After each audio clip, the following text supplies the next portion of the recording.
Rain of Troy Hotline.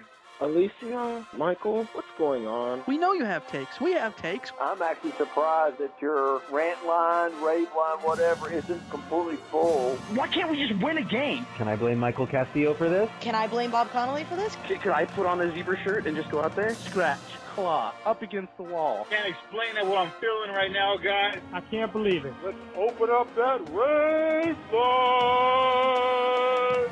Woohoo! Oh, I can't believe USC is undefeated in the SEC. Wait, we're in the Big Ten. What's our record? Oh, no!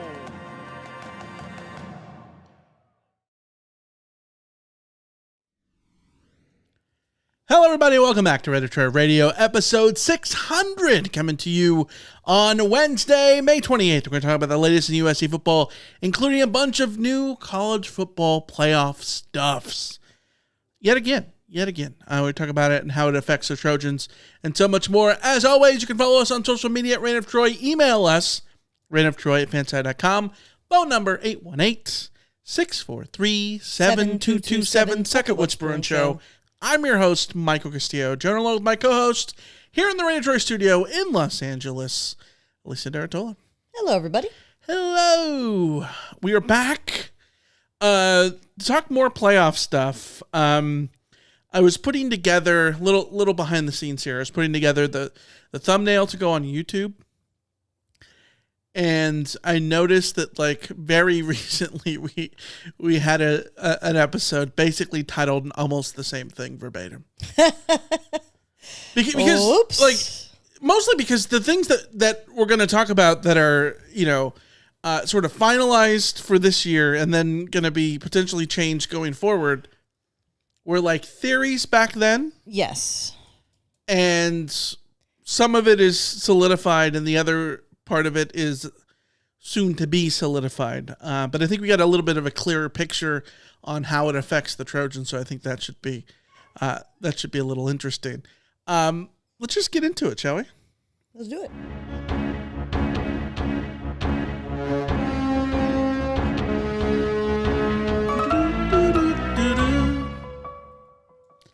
All right, Tim in the chat says, yet another playoff format. I can't be the only one who remembers that the BCS was supposed to fix everything. Yes. Well, first, the Bowl Alliance was supposed to fix everything because that guaranteed number one versus number two. And then that wasn't good enough because, remember Michigan won a split title in 97? Didn't get to go play number one or in the number one versus number two game because they were in the Rose Bowl. The BCS comes around. That's going to fix that part of it. And then Oregon gets snubbed. Miami gets snubbed. SC gets snubbed. Penn State can lie and say that it got snubbed in 2005, but they really didn't. And so on and so forth. UCF got snubbed. And then we get to 2015. 2014, new playoff comes in. That's going to fix everything. And I think it solves the problem of making sure that a team who would be deserving of the top two is in at 4. But it didn't really solve the problem if we're talking about like how many teams are deserving of being in the national title, right? And so because not to go on my diatribe, but the Michael method, which is of course the preferred number one method, would solve all these issues. But it would create a hell of a conversation every year. It wouldn't be good for TV. It wouldn't be good for the TV contracts. Oh, but I think it would be good for ESPN's like debate formats. Yes, but ticket sales and everything else. Yeah, not good. Anyways, and then they moved to a 12-team playoff this past season in 2024. Sorry, and now the new news is the 2025 playoff. Year number 2 of the expanded 12-team playoff, and it will have a different format than last year. We're just tinkering away. They're moving to straight seeding. The top 4 seeds get the bye regardless of conference championships. So the 4 highest rate conference champions, regardless of seed, will earn $8 million, $4 million for qualifying for the college football playoff, and $4 million for a quarterfinal appearance. This has a lot of ramifications because we saw this past season, teams like Boise State got a bye week, and ASU got a bye, and those are teams that were not in the top 4. And now they would not get a bye. And, Notre Dame, I think, benefits from this too. Like, what's your thought on these? Yeah, so the seeding is the least of my worries at this point. I liked the idea of rewarding conference champions and making conference titles, creating value for conference titles. And my worry about straight seeding was sort of taking that away. And I personally would keep the seeding that they had this past year, but I understand why they're changing it, and I don't think it's going to ruin anything. I think the interesting thing is the money is going to stay the same for everybody. So there is, while it's certainly not the same incentive as before for being a conference champion, you get the $8 million that you would have gotten as a top 4 seed this past year. You get it if you are the top 4 rated conference champions. So they've sort of addressed that kind of issue to a certain point. But I think what all of this highlights is just that it's just that the playoff as it is currently devised for a system that is so haphazardly organized it's a mess that cannot be made sense of. And the more you try to make sense of it, the more complicated it gets. And we're going to talk about that when we start talking about the 16-team field and all of the different versions and scenarios that might come through for that. It's funny to me that the solution for the 12-team playoff has been to do the thing that simplifies it the most, which is to just do straight seeding, because every other future iteration of the playoff looks like it will be the opposite of that. Looks like it will just be pure insanity because the layout of college football is insanity. It's insane, and it has always been insane to have a championship decided the way that college football has decided it for a field of 130 some odd teams. As Kenny pointed out, 4 teams for 5 power conferences was always a bad idea.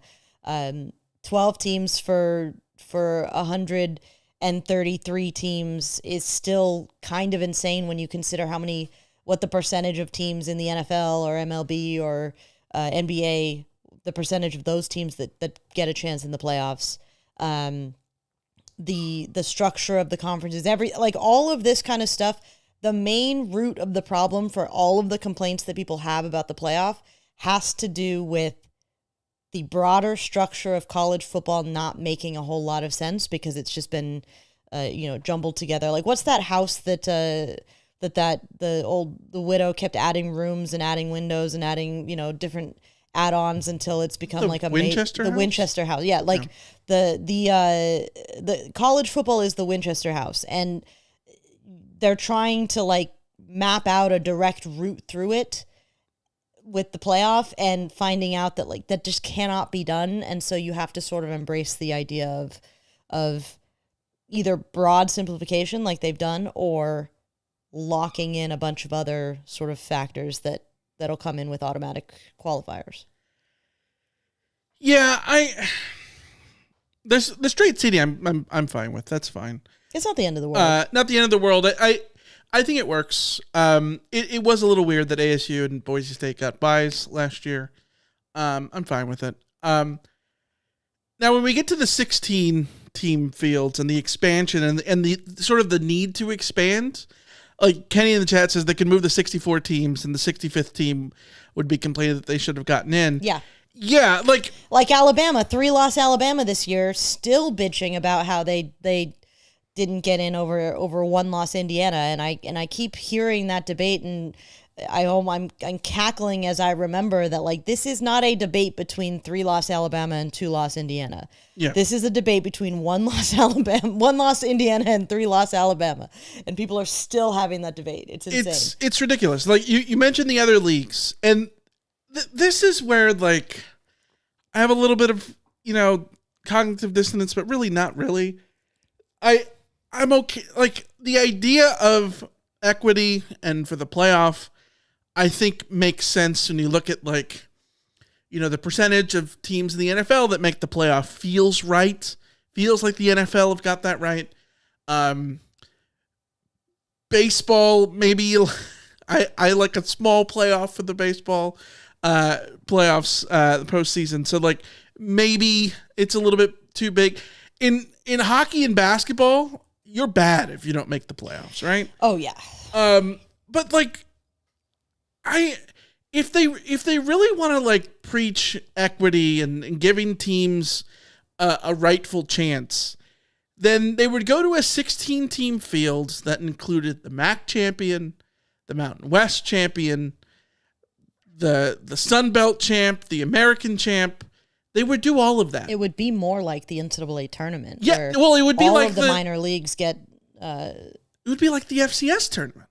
Yeah. The FCS tournament is you get auto bids for those conferences. And so the Patriot champ is in there, and the Big Sky champ obviously clearly is going to be in, but, like, all the different champs, the SoCon, whatever the hell the conferences are, they're all in there, right? And obviously you're going to have a ton of Big Sky conference teams because they run college football at the FCS level, right? They're the SEC of college football, of FCS, which is also why, like, I don't think that, like, we're gonna get into exactly the makeup of the auto bid thoughts for a 16-team field. I don't think it's necessary. I just don't think that they're necessary. Like, the first option, which is pushed by the Big Ten, is a 4-4-2-2-1-3. This sounds like an absolutely warped, like formation in FIFA or something. It sounds like the most unhinged formation in soccer. Yeah, 4 bids for the SEC, 4 bids for the Big Ten, 2 for the ACC, 2 for the Big 12, 1 for the G6 now. And 3 at-large bids, and Notre Dame gets an at-large if they rank in the top 16. I hate this. I hate it.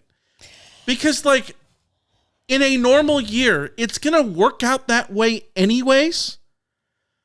But we don't have normal years every year. Also, this is such an overreaction to Alabama not getting in. Because if you look at it, 4-4-2-2-1-3. Okay, so you're going off of the final college football rankings from December 8th last year. Your 4 Big Ten teams are going to be number 1, Oregon, number 4, Penn State, number 6, Ohio State, number 8, Indiana, right? Your 4 SEC teams, Georgia, Texas at 2 and 3, Tennessee at 7, Alabama at 11. Your ACC teams are going to be SMU and Clemson Miami. Miami would have. Wait, no, Clemson won the conference. Clemson won the conference. So SMU and Clemson. And your Big 12 teams would be, ASU and BYU. Yeah. And then you have at-larges, and those at-larges, Boise State would be the G6 team, and your at-larges would be Miami, Ole Miss, and South Carolina? Notre Dame takes one of those at-larges. Notre Dame. Yeah, Miami and Ole Miss would get in, right? Yeah. So you get 5 SEC teams in. If you have a top 16 field, the odds are there's going to be 5 Big Ten or SEC teams anyways, because that's just the landscape of college football we have in here. These auto bids drive me insane. I don't understand the point of them outside of... Well, I understand the point of them. The point of them is you want my absolute cynical, like, anti-corporatism take? Woke Michael checking in for service? Like, we talked about, like, what we have in our rundown. What happens if there's a 4-bid Big Ten playoff system, right? It probably means that Notre Dame and SC continue to exist as a rivalry, right? If you go to 4 auto bids. Why? Because the game no longer means anything. Yeah, because losing to Notre Dame doesn't mean anything. And you can argue, well, it still matters for seeding. The only thing it means is bragging rights, which in college football, bragging rights means a lot. So, like, I'm not saying that it means nothing, but it means next to nothing, considering that, like, the stakes of the college football season are completely taken out of it. And so then you add in, you keep that game. What does that game bring you? Good money for TV, good money for tickets, for gates, all that stuff. Then you allow the Big Ten and the SEC to maybe have a non-conference partnership where they're playing non-conference games against each other, and you allow Alabama to barnstorm in September and go play big teams or whatever at the risk of nothing. Because if Alabama can go and play Ohio State in September and then turn around and play Florida State the next week, knowing that it doesn't matter, that as long as they're in the top 4 of the SEC that they're in, then the schools win because more money, the TV partners win because seemingly better games on TV, which yes, we all want better, blockbuster games. But, like, they're not adding blockbuster games in the non-con if you go to a 4 auto bid system. They're not adding auto bids to, create better football. They're doing it to make more money, and that's it. And, like, I know the cat's been out of the bag in college football forever. It's just frustrating. Like, the SC Notre Dame rivalry should not be dependent on whether 4 teams get a bid in the playoff. It's ridiculous. You're preaching to the choir here. This is why I've been so adamant in my criticism of USC specifically over this USC Notre Dame thing.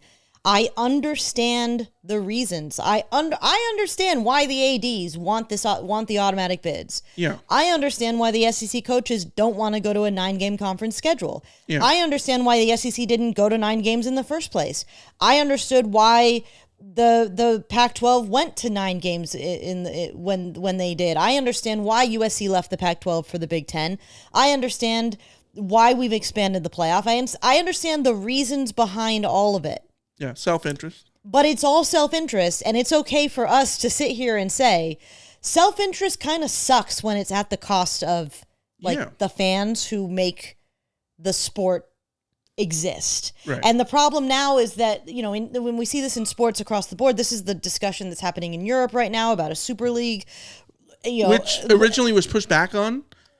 But eventually it is gonna happen. Yeah. And the fact is that we are moving in that direction here in the US. And if people don't understand what I mean by that, I mean the Super League is being driven by the powers that be that have to do with like venture capital and all this kind of stuff, like the ownership and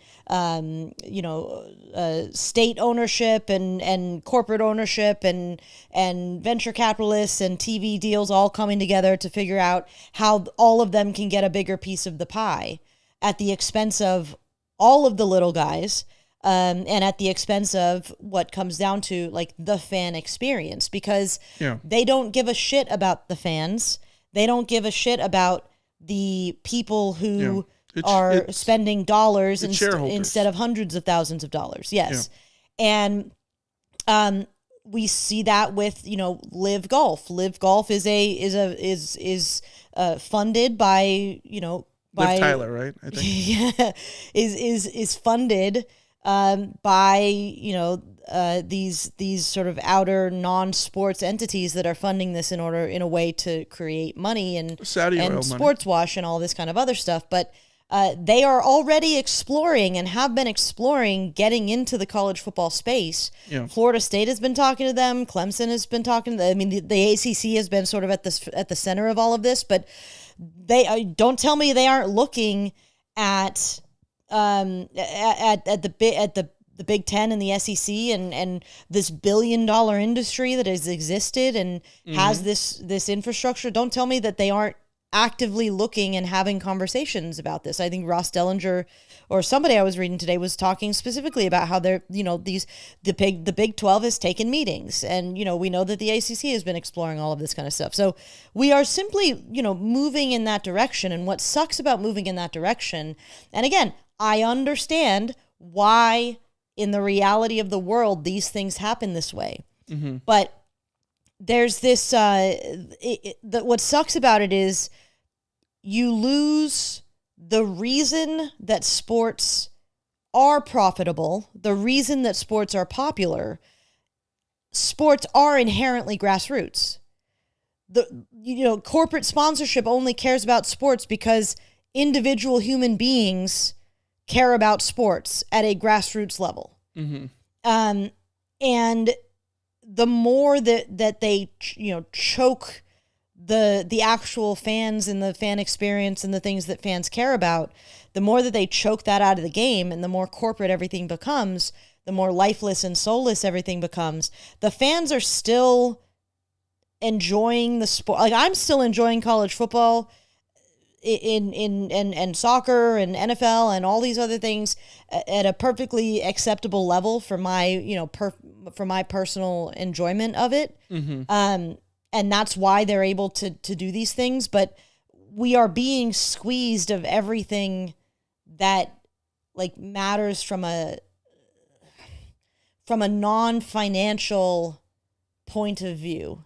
Yeah. And the thing about sports fans is that, of all of the industries, the quote unquote shareholders at the bottom of the pyramid, the very, very bottom support of the pyramid, the shareholders, the fans, are the least financially interested shareholders probably in any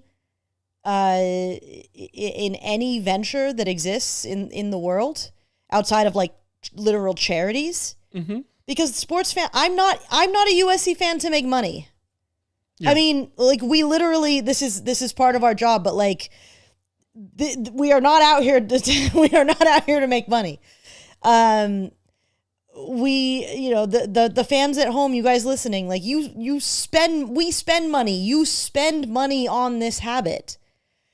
And your desire to see your team succeed, your desire to be part of the community, your desire to be part of this competitive experience is what drives you into the sport at great personal cost of your time, of your money, of your mental health, And it just, it sucks that the people with the least amount of power in all of this in the end are the people that give sports value, because sports ceases to have value if fans no longer exist. And we saw that too, during COVID with the empty stadiums and all that kind of stuff. People freaking hated that. Sports were not the same without fans in the stands.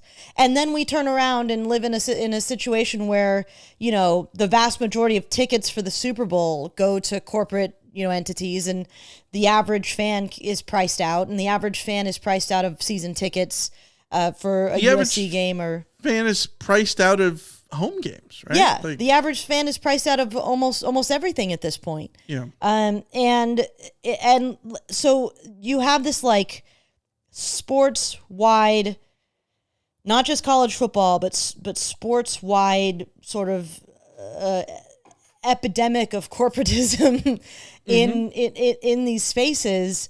And so we can't be surprised when sort of the corporate overlords come knocking on our door and ESPN and Fox engineer the SEC and Big Ten takeover of college football, and we can't be surprised when the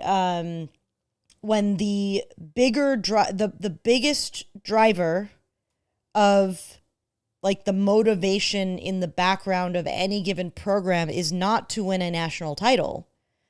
It is simply to get into the playoff, which is why the Notre Dame USC game is in danger, which is why Texas and Texas A&M lost their rivalry, and why all of these other different USC was willing to give up Stanford and Cal, and why all of these different traditions in sports have been given. I mean, why the Rose Bowl is one of the only like tradition focused entity, and the Rose Bowl's freaking annoying for this, by the way, but that like they're the last one that's holding on to this idea of of tradition, of they want it to be Big Ten and Pac-12, and like that sort of has gone by the wayside outside of their control. But it's like, so I have this push and pull to bring this all back together. I have this push and pull between my rational self understands why we're here. Mm-hmm. I understand why the actors are acting in the way in which they are acting. Yeah. I understand their motivations, while also acknowledging that like their motivations are not in my best interest, right? Except for the potential, side effect that might come with potentially USC winning a national title. Mm-hmm. But like I said, like USC winning a national title is. It almost feels is separate. Is it improved? Well, I mean, my argument, with the 16-team playoff. My argument has been and will continue to be that a USC that can't beat Notre Dame is not a national title team. Sure, like but they could be a playoff team now. Oh yes, they could have been a playoff team a decade ago too. Well, yes, and I saw a graph that was talking about like if the 16-team playoff existed, like which current Big Ten teams, how many playoff appearances they would have had since like 2015 or whatever, and USC would have had 3, and like that's a hell of a lot more than USC has had now. Yeah. But the point being is that like just playoff appearances are now being treated like it's like the frickin', and you know this because you're a Chelsea fan, it's like the Champions League. Like Arsenal celebrating top 4 every year. It's like, well what's the point? I was gonna sort of go to this a little bit. Like I think a playoff appearance when there's a 4-team playoff matters way more than a 12-team playoff. Absolutely. You can make the playoff every year in a 4-team playoff, and I think you can make the serious argument that as a coach, that is, you make the playoff every year, you're never getting fired, right? Like you're one of the 4 best teams in college football. Yeah. Why should you get fired? You should never get fired, right? You can go winless in the playoff. I don't give a damn. You're making the playoff. You're one of the 4 best. Like you'd be more likely to not make the playoff and not win a national title by changing coaches, right? Yes. You go to a 12-team. And I don't know that coaches are saved by like a playoff appearance. I think that yes, playoff experience, the being in a playoff helps with teams like ASU and Boise State and SC, because SC hasn't been there before. It would feel great. It would be great. But if you're the Alabamas of the world, isn't the playoff is such a given? It's Barcelona qualifying for Champions League. You know what I mean? Like they're going to be in Champions League. I do wonder if, I mean, this is not quite the same thing because in Europe, I don't think that not winning Champions League means that it's a failure for anyone but Real Madrid. Mm-hmm. But like, I feel maybe that's a more of a healthy look at it. Like if you make a 16-team playoff, it shouldn't be like boom or bust every single time, but like also the meaning of making the 16-team playoff is lessening, but also I don't know where I'm going with this little spiral of I feel like I've been spiraling about like just not being able to. I feel like as we have this conversation, like we're both like reaching out for something to grab hold of, and like it feels like everything is so tenuous and uncertain and complex, and like I can't even like lock into one concept that I want to explore right now, because there are so many factors here that are annoying and real. Richard in the chat says, what's annoying to me the most is that the narrative coming from the ones in charge are implying that they've been forced into this, while what is forcing them into it is self-inflicted. Yes. Yeah. Like to have a weird analogy, they are getting mugged and they have to defend themselves from the mugging, right? But they also open the door. And like, you know what I mean? Like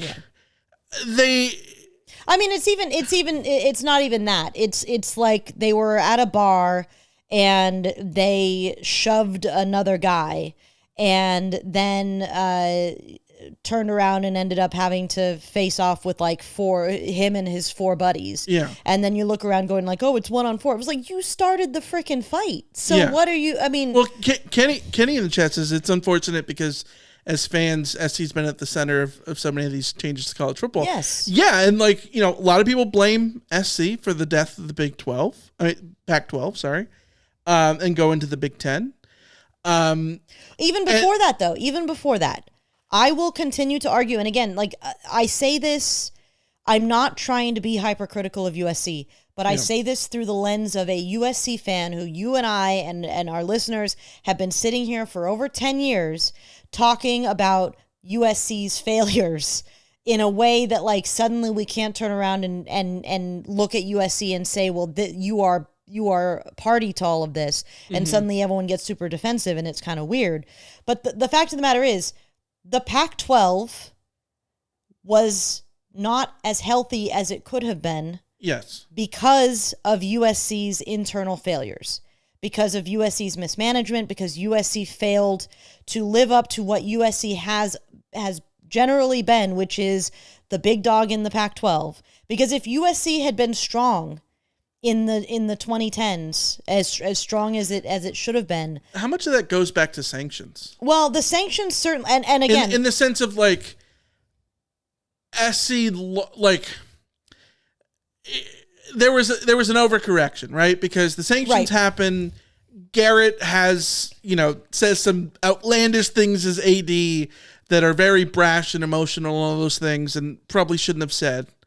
But like that sentiment, right? But okay, it then completely changes, and then SC becomes very passive. Yes. But let's which is an overcorrection. Let's look at 2010 is when the sanctions hit, right? Yeah. So USC is under a scholarship reduction for 2 years. Yeah. From the 2 years that the scholarship reduction happens through 2017. Mm-hmm. So that's 7 years. USC has 1, 2, 3, 4 10-win seasons and does not lose bowl eligibility where it would have been eligible. Yeah. It does not lose bowl eligibility once. So where USC falls off a cliff is in 2018, which is far enough of a generation off of sanctions that I'm willing to say that like you can no longer factor in sanctions into going 5-7 in 2018. No, agreed. I think that you can look at this and you can point a lot of it to Larry Scott. Absolutely. Well, yeah. But the problem with that to me is, well, who hired Larry Scott? Who paid Larry Scott's checks? It's the Pac-12 CEOs and the presidents and all of them. They work for them. Also, yes, Larry Scott forces the issue. I mean, plays a big role in the issue for the Pac-12 that their magnified lack of money in comparison to everybody else sets SC off. SC starts to look elsewhere. Feels like they have to look elsewhere. Goes elsewhere. The conference implodes. They go to the Big Ten. The Big Ten gets even stronger. Now you've got 2 strong things and 2 strong conferences that can sort of bully everybody around. And now you can have all this. Yes, But are you also telling me that like we wouldn't have gotten to this anyways? Because I think that like if Larry Scott and the Pac-12 did not have the issues that they did a decade ago, and the record-breaking contract that they signed in 2011 ends up standing as like the banner TV contract for everybody else or whatever, or it's at least on par with the Big Ten and the SEC, do we still not get maybe just 3 power conferences instead of 2? Well, I was going to say, and we're still at the same place? Either way, like I mean, I don't know. If the Pac-12 succeeds at getting Oklahoma and Texas and becomes, the Pac West or whatever we're going to call it, then you're setting up a different scenario that is still going to end up with a consolidation. We've always been moving towards I mean, the Pac-12 existing as it did, it was a consolidation. The Pac-10 becoming the Pac-10 from the Pac-8 was a consolidation. Like these were the cracks had been showing going back to Nebraska leaving the Big 12. All of these things. Well, I mean, it goes back to the further. formation of the Big 12 from the Big 8 with a combination of the Southwest Conference, and that dying. The tectonic movement of college football has always been more. If you're making extreme. a timeline, like if there's going to be a timeline for this, I think your bullet points have to start with the Oklahoma lawsuit in the 80s to give the conferences the power to make their own TV contracts. And that essentially honestly, enabled because if there's a national TV contract for college football probably still looks very different, and because there's no need for the conferences. The conferences don't have the power, but that just means if the conferences don't have the power, that just means the brands have the power, which means that we were always going to end up in a situation where the brands that were deciding which direction anything would go would still be USC and Texas and Michigan and Ohio State and Alabama and, throw in and Notre Dame and throw in, any other of the other blue bloods you want to, but they still would have been the ones that were then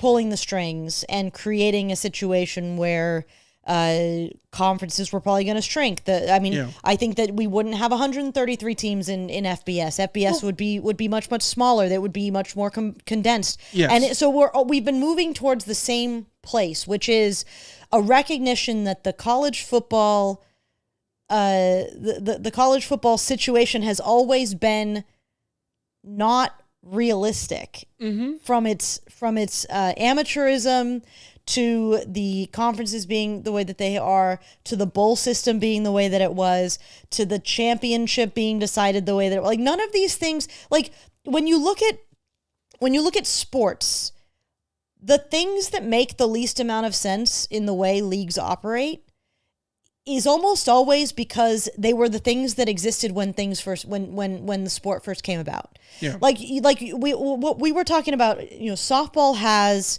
the first base, the double bag, right? Yeah. Why does softball have a double bag? Because when softball became a bigger thing that became more established, they recognized straight up that like, this is a smart idea. Let's do this.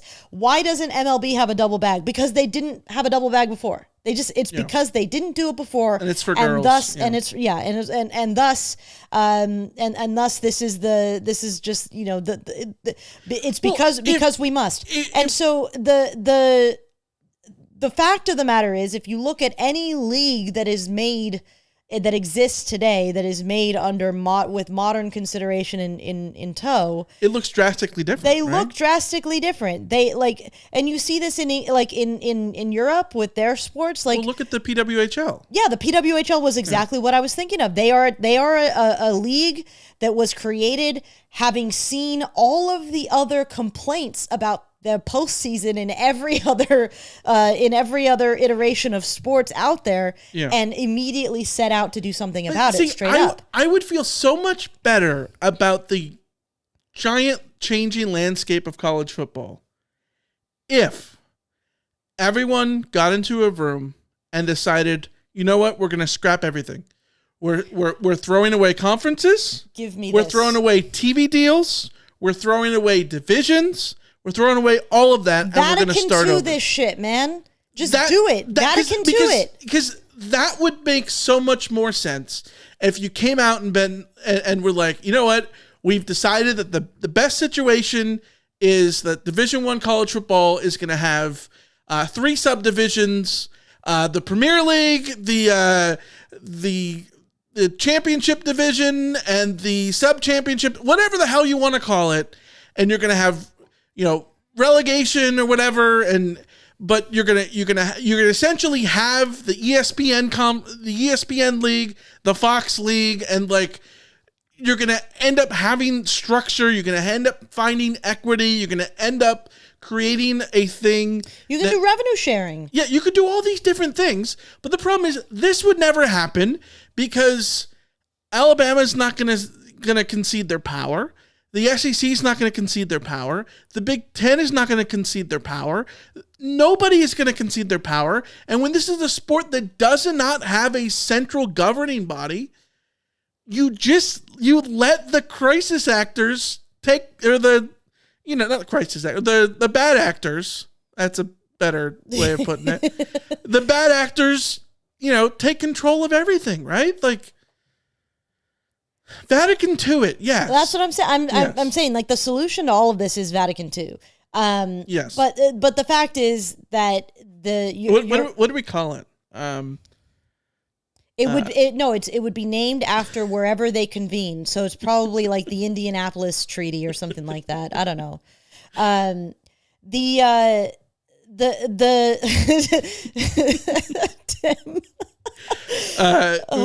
We just got a super chat.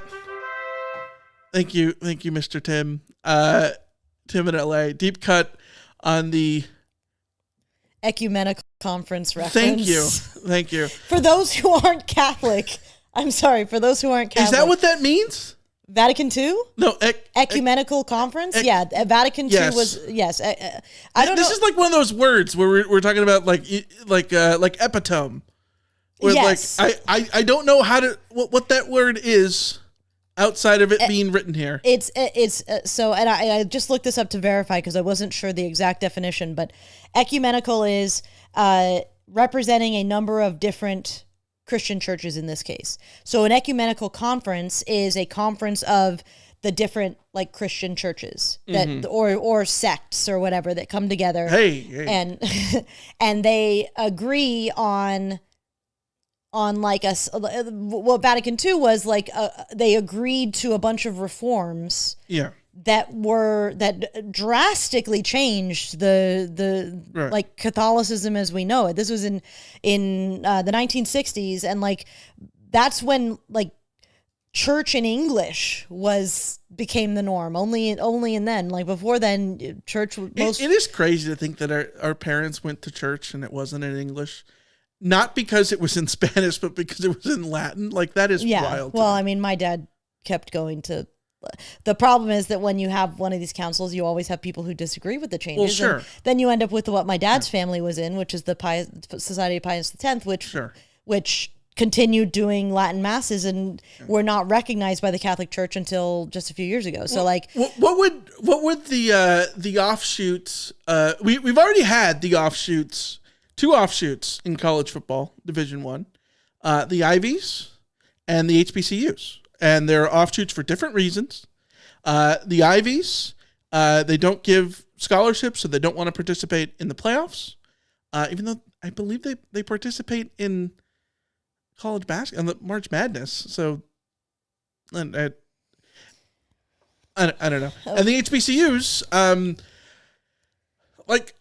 historically underfunded, and you have the Celebration Bowl, which is important, but they're not able to compete against the other teams in the FCS, which is horrible. But at this point, it will take a miracle or drastic restructuring to put them in a position we would create a third area of teams of schools to sort of be exclude themselves. I'm curious who that would be. Would it just be Stanford, Cal, Duke, Northwestern, Georgia Tech, Mandy?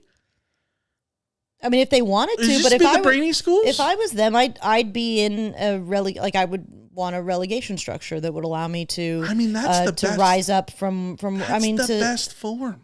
I mean, yeah. I mean, again, college football's built for it. Again. Like built for it. Look at freaking like Wrexham. Look at Wrexham. Like we could have college football Wrexham. Can you imagine? It would be wonderful. But Richard in the chat says, "Do we need a football pope with absolute authority?" Yes. Yeah. Yes. As long as they're not a fan of the White Sox. College football needs a commissioner. And when I say college football needs a commissioner, I mean like a literal, like, look at what Roger Goodell does with the NFL. Because remember, and this is the thing you have to remember about like the commissioners of the conferences, right? Larry Scott was an employee of the presidents and athletic directors of the Pac-12 schools. Larry Scott, as much as he screwed up and just did things terribly, he did that because he was allowed to do that by his bosses, which were the presidents and athletic directors of the universities. So Greg Sankey is, when he says stuff that people roll their eyes at, he's doing so on behalf of the athletic directors and the presidents that he answers to.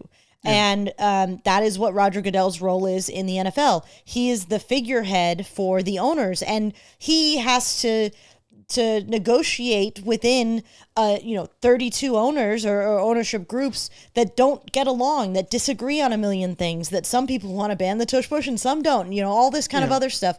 And without a commissioner to sort of but they've existed in a situation where a commissioner existed from the beginning. Yes, exactly. You know what I mean? Exactly. And so what would introducing a commissioner or a college football pope, which I will be referring to the inevitable college football commissioner as the college football pope.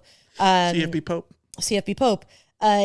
What the problem now with getting to a point where you institute that person is that giving that power or giving that responsibility to a single person requires others in power to cede a little bit of their power. The SEC and the Big Ten, the SEC and the Big Ten do not want the ACC and the Big 12 to have a say.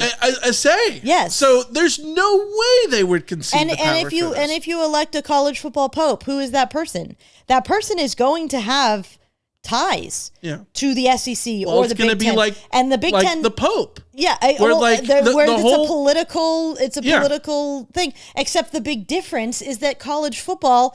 I mean, I had this conversation with my parents that like the weird thing about the selection of the Pope is that there is a lot of politicking. There is internal politics that go on that absolutely shape the way that the election of a pope goes. Mm-hmm. But at the same time, it is also a religious thing with people who, despite their political nature, are still being theoretically guided by the religious sort of draw. So there is an inherent requirement that the cardinals who vote on the pope do so with the best interest of the church as a whole at large. And that means, electing an American guy from Chicago as a compromise candidate and being willing to sort of give yourself over to that because you felt the calling that, this person would go from like a religious perspective. Where in college football, Greg Sankey has no reason to cede over any power whatsoever. Like there is. Can you imagine a world where he doesn't have the Holy Spirit whispering in his ears saying like, this is what's good for the good of college football? Like, no, there's only devils on their shoulders. You know what? I think for the sanctity of the sport, we're going to let the MAC commissioner rule everything. Yeah. Like, you think that's going to happen? That's going to be a compromise. Never going to happen. So, we got another super chat from Hoagie P, big top Trojan fan. Yeah. Thank you. He also says Nick Saban, CFB Pope. I do think it would be interesting that like I would love to know a complete, like, if we're talking the whole, like, Vatican II, like, draw up an entirely new structure for everything, what would Nick Saban draw it up with? I'm guessing it would look a lot like it looks like now. It wouldn't be that different. It would probably be, like, less recruiting hours and stuff like that. But, like, would he be about pro-rel? I don't know. Probably not. Would does he have interesting ideas? I don't know. All the other people that have always been, bantied about with this, Andrew Luck's dad. Yeah, where's Andrew Luck's dad when you need him? Condi Rice. Yeah. Like, all these Condi. names that are always, mentioned it just, in these things. It's just like, it's a mess. And so to get back sort of on track with this discussion, the question of, like, USC leaving the pack. So Joe in the chat says the fact is the USC leaving the pack was the biggest bullet to college football. I would argue it's Texas and Oklahoma leaving the Big 12 personally, because I don't think USC leaves the Pac-12 if Texas and Oklahoma don't go to the SEC first. I would argue again. It's a whole slippery slope thing. Yeah. I think that the Longhorn Network plays a gigantic role in this. Yes, because the Longhorn Network is what kills off the Big 12, essentially. That's reason for Nebraska to leave and for Texas A&M to leave, Colorado to leave originally, because Texas was, bullying their way. That's the reason why Texas doesn't join and Oklahoma to join a Pac-16. And then ESPN being in bed with the SEC allows them to, like, just roll the Longhorn Network right on in to the family of networks and all that stuff. Well, and so again, it just comes down to, like, there are many hands in this pie. Like, you cannot single out one individual. Like, there is no Franz Ferdinand situation here. Like, which, by the way, like, even if we're talking about the start of World War II, like, Franz Ferdinand.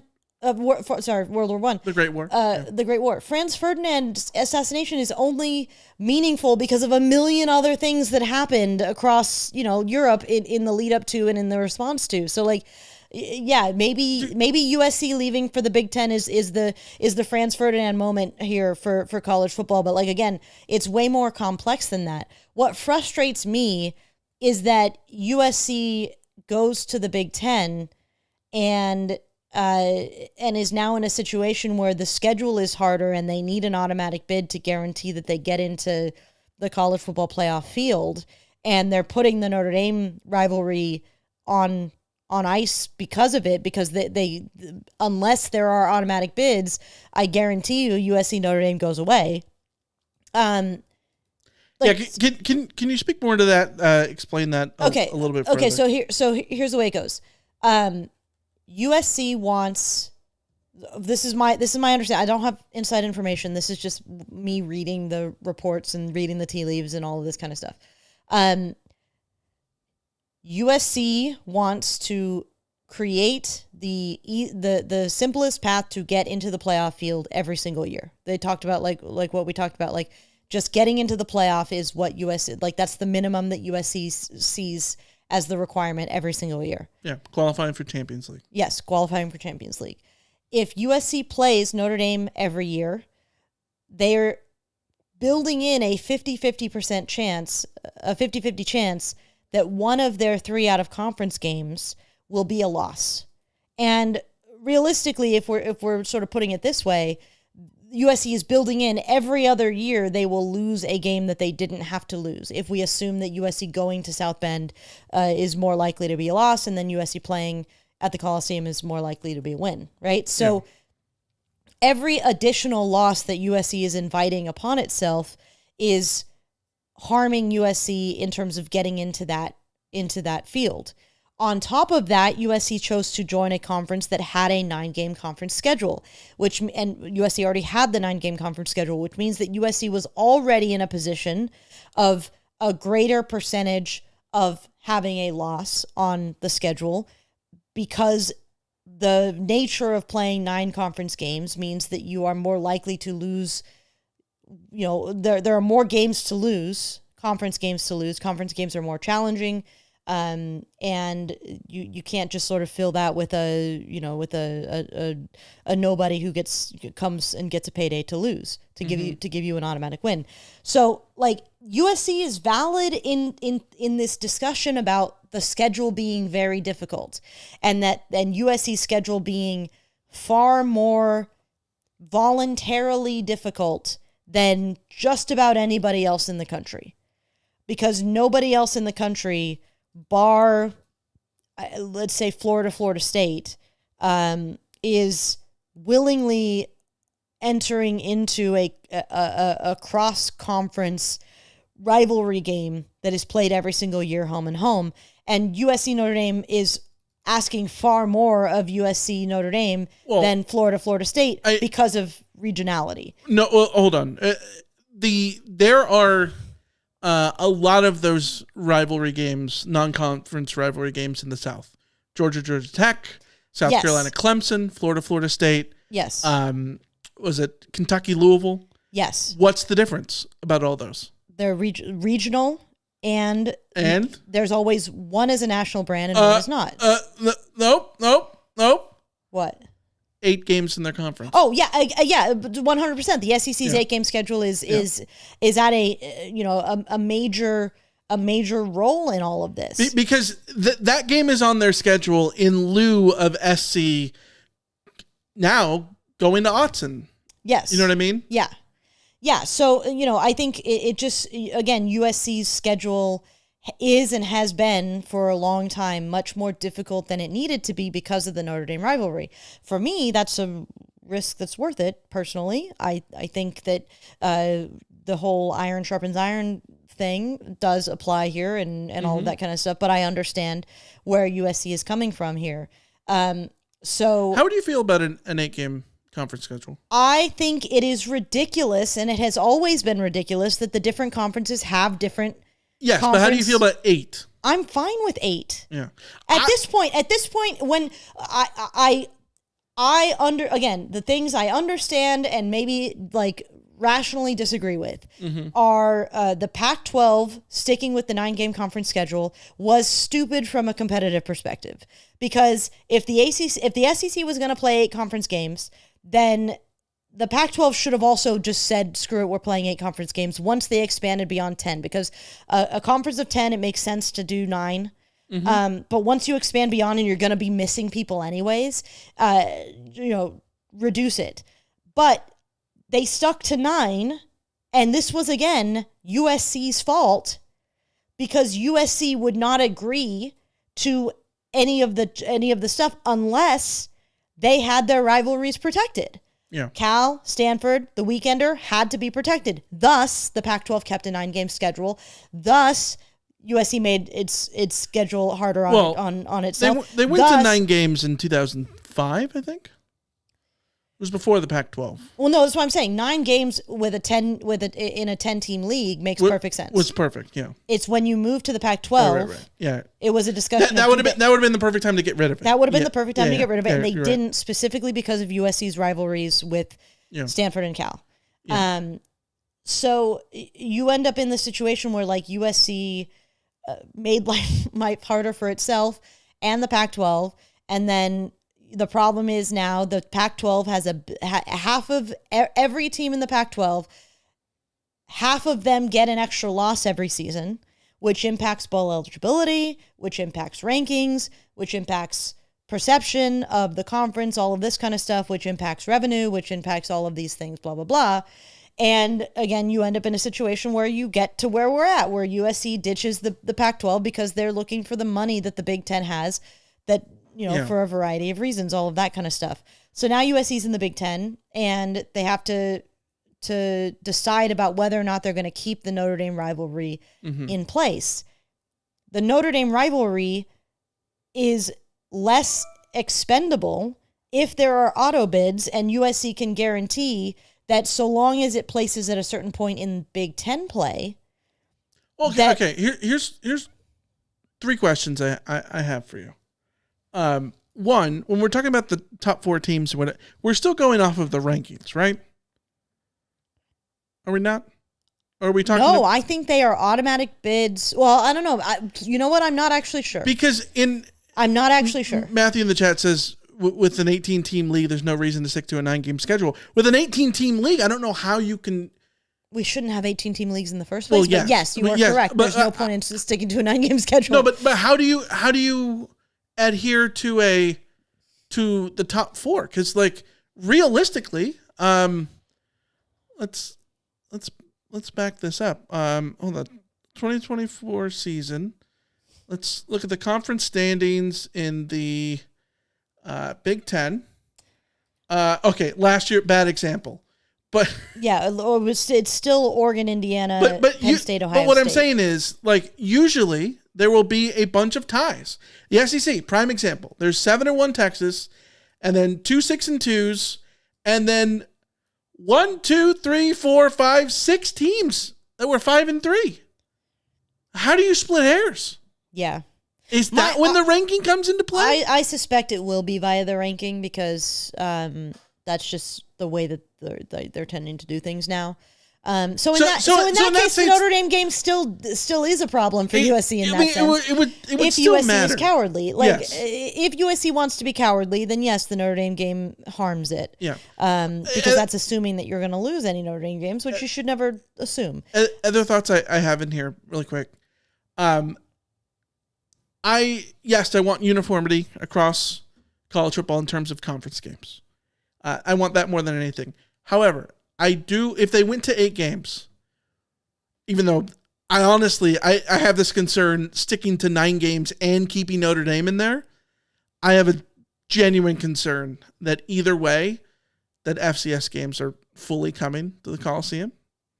Yes, I agree. And because if they go to 8, they're not going to replace that game with a trip to Provo to play BYU. No. You know what I mean? No. But my argument would be, again, there should be uniformity across college football schedules, which means everyone should either play 8 or 9 conference games. Everyone should play 1 FCS game. And the FCS game, I am willing to cede. I mean, USC will still be the last team that didn't schedule an FCS team, but SC's already won. But SC already won that battle, yeah. But frankly, like I don't mind the FCS games because those FCS games fund those programs for a year, and I am happy to help fund those programs. Yes. So in that sense, everyone playing an FCS game makes a lot of sense. Continuing to schedule smaller programs because those fund their programs and keep them alive, I think is a perfectly fine way to go about things. But like, I don't want that at the cost of a traditional rivalry that to me makes USC unique and special. And like, we need to get into the Big Ten SEC scheduling agreement because go for it. This is something that a lot of USC fans will point to as one of the big reasons why USC has to get rid of the Notre Dame game, because the Big Ten and the SEC are actively pursuing a scheduling agreement where they would play across each other, where every year that they would play they will play like an out of conference game against one of the other, right?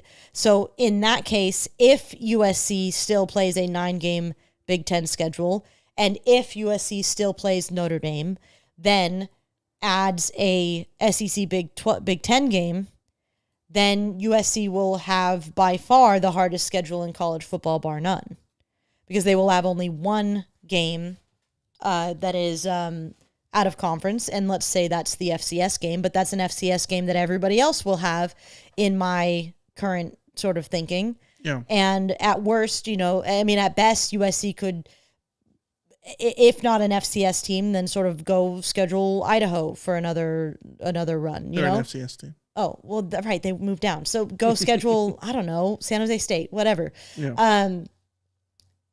And is that a tenable situation for a USC that realistically needs to win 10 games every season 9 games every season in order to put themselves in range of making the playoff. Yeah. If you're already building in difficult potential games against the SEC and Notre Dame, like, I totally get that. I totally understand where that's coming from.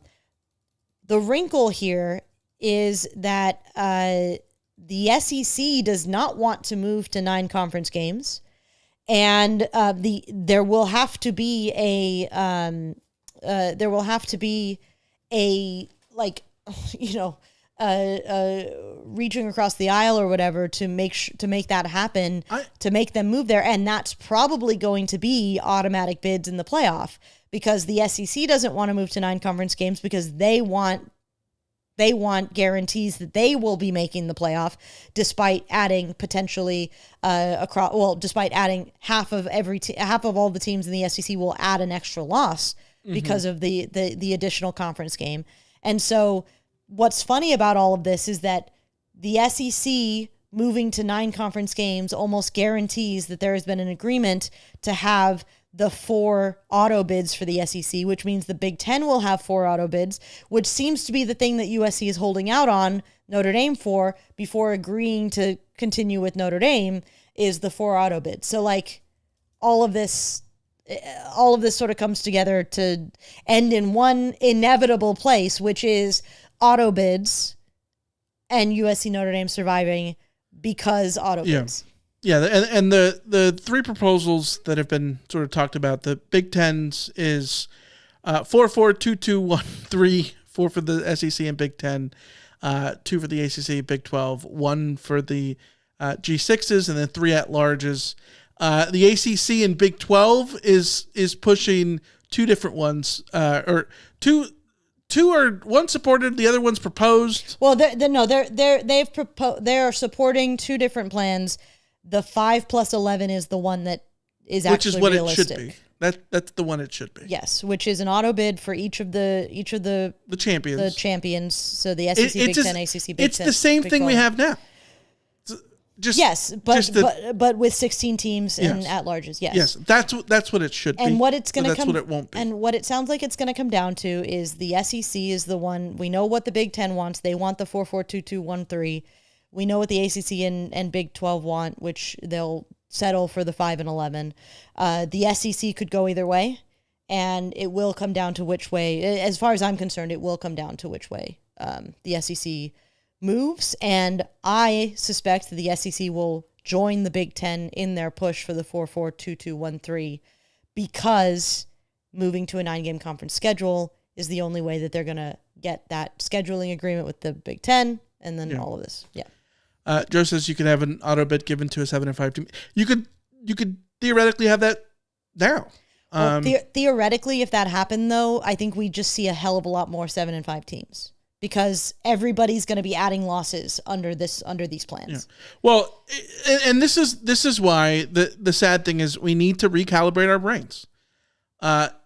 In every other sport, we go off of how things are when they are the playoff decides their fate, right? Like in hockey, teams make fun of fans make fun of other teams winning the president's trophy.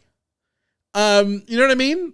Or having the best record, and that, you know, you can go 7-5 if you win the national championship anyways. Look at Ohio State losing to Michigan. Mm-hmm. Obviously they didn't want to lose to Michigan, but like it proves in a lot of ways that the regular season schedule record does not matter.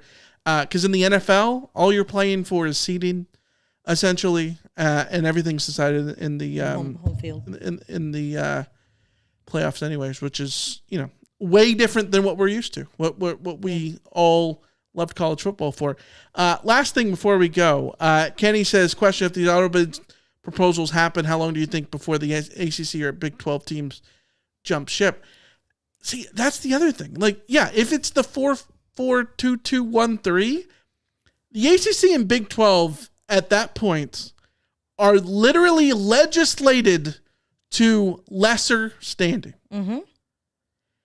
And so Clemson and Florida State are, in Miami, like, how long until they just want to join the SEC is a very good question. And does that just push the inevitable of the Fox and the ESPN leagues being we two all 20 know where team this is conferences? going. I just want to like press fast forward and get there and get through all of this bullcrap because none of this matters. It's going to end up being a 2-team league, and we're going to see what that looks like down the line. Yeah. Richard and we're going to says, end up with Richard says we're going to end up with 22 teams per super conference. You know what's going to happen then? We're going to have 22 teams per super conference, and those are going to get split into divisions, and then those divisions are going to play each other into a conference champion. Like, it's literally going to go back to exactly basically you what know what it is? was. It's you know what we need? Cable is bad. Yes. What we need is to cut a the la cord. carte. Cutting the cord and going a la carte is cool. Yes. That's what we should do. Yeah. Fast forward. You know what sucks? Having to buy all these different things. We should bundle them together. Yeah. Wouldn't it be great if there was like one entity that brought together all of these different channels in one place that would allow me to watch them directly? The fast forward thing would be like, if the closest thing we get to a Vatican II is 5 years from now, they're just being the two different leagues. It would be annoying that they had to get there themselves. But if that's what brought stability, because I'm tired of talking about this. Yeah. Tired of talking about changes, all of this stuff. So, all right, we're going to end there. We'll be back next week with episode 601. This was episode 600.